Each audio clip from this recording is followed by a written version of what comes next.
The 911 Turbo. That's not a 911 Turbo. You are now looking at an epical moment in 911 history. As significant, maybe, as the day they went from air to water-cooled.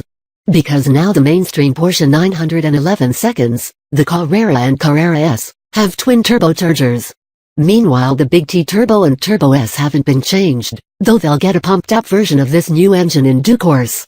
In fact, the only unblown 911 seconds now are the GT3 and GT3 RS. What else did they do but strap a couple of blowers on? That wasn't what they did. They built an all-new flat-six engine, unrelated to the old Carreras and Carrera S's 3.4 and 3.8 units. The new cars are both pegged at 3.0 liters, their power and torque figures being differentiated by two specs for their turbines and exhaust systems. Give me the full number rundown, please. The Carrera now makes 370 bhp, the Carrera S 420. For reference, both those numbers are plus 20 bhp versus the old cars. Which means a scant 5% rise. You wouldn't normally feel this margin without a back-to-back drive. There are also higher and wider torque curves now. The Carrera tops at 332 pounds-foot and the S at 369.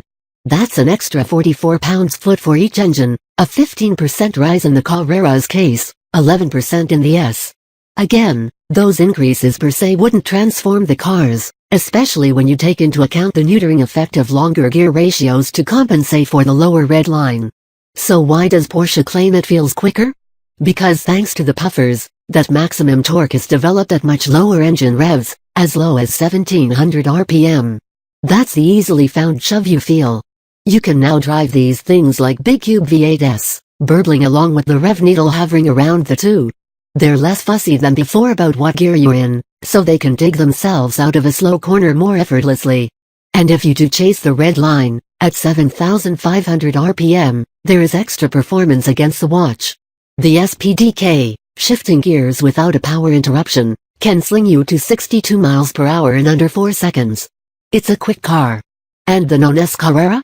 The slowest 911 is now the manual Carrera Cabrio, at 4.8 seconds to 62 miles per hour. The coupe is 4.6. No slug. It gives a pretty lively impression on the road too. You need a few more revs than in the S, but it's fun going to fetch them. The red line is at 7,500 RPM, which is high for a turbo engine, if notably lower than the 8,400 of the superseded car.